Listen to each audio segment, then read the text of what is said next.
Hey, what's going on, Guardians? My name is the Black Link, and another week means another series of guides showing you how you can complete several of the seasonal triumphs that are tied to the Shattered Realms mysteries. These are hidden chests scattered throughout the Shattered Realm. They'll usually have a little bit of a puzzle to solve before you can get access to them. Now, this week's guide will cover 2 enigmatic mysteries and 9 trivial mystery locations. There are more that are hidden within the Shattered Realm this week, but right now they're inaccessible through normal means. You can kind of glitch into the underside of the big tower that's within this week's map, but it requires like Salvation's Grip and going under the map and all kinds of stuff. We assume it's going to be made regularly available later on in the season, and that's when we'll cover how you can get it. But alright, this time around, you're gonna require a few items. You should basically get all of the upgrades available on the Wayfinder's compass. But in particular, this week's challenges are going to require True Sight, Safe Passage, and Barrier Breach. Once you've gotten all of these unlocked, you're ready to head into this week's Shattered Realm Ruins of Wrath. Now, just like in previous weeks, you're going to want to complete the first 2 beacons. It just makes it so much easier to travel around this area. And then all the locations we'll be showing you here will be starting from that central location near the first beacon. I had to redo the first 3 chests here because I accidentally opened them up before I hit the record button, so you're going to see me run around between 3 empty chests before getting into the rest of these. But for the most part, just follow the path that I'm taking here and you will collect these chests in no time.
Alright, now for this next one, it's going to be a bit of a sprint from the chest inside the barrier breach to get outside of the barrier breach at the top of this tower here. You're either going to want to make sure that you have your agility up, or you're going to want to have something that increases your sprint speed like the transversive steps for warlocks. But you basically have to sprint your way up this hallway, grab the true sight as you're making your way through. You're basically only going to have a second or two to make it through, and then jump your way up to the next chest. Now, there is an alternate way to get there. I'm going to show it here, where basically you just head outside and to the left and then jump up the rocks. It means you won't have to go through this whole sprinting maze. Just makes it a lot easier to get to this next chest.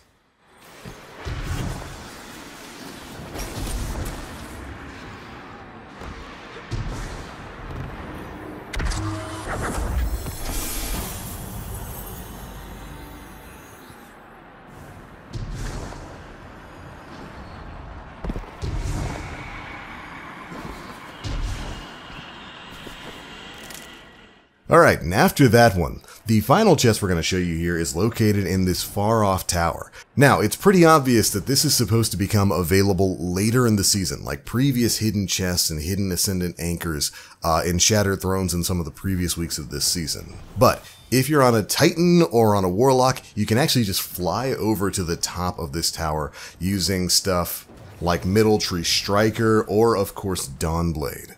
Now, hunters can get up here too. You can use something like Salvation's Grip to just kind of make platforms for yourself to jump up. It's going to take a little bit longer though. Anyways, make your way over to the top of this tower, and that's the last chest, the last mystery we've got to cover in this week's video. Now, like I said, there are like 2 or 3 more that are hidden within this week's Shattered Realm, but they're inaccessible using normal gameplay. You basically have to glitch under the map, which goes into like the inverse of the big tower that we're in now. And once you get down there, there's a couple more mysteries as well as some additional Ascendant Anchors, but I'm assuming those will become available through later gameplay later on in the season. And when they do, of course, we'll be covering them here live on the channel. But alright, that is how you can get all of the trivial and enigmatic mysteries that we've got available right now. If there are any more secrets you know of, be sure to let your fellow Guardians know down in the comment section below. And if you enjoyed the video, feel free to drop a like, make sure you subscribe, and hit that notification bell to stay up to date with all the latest stuff we're putting out. I'm out for now. Thank you all so much for watching, and as always, I am the Black Link. You Guardians, stay frosty.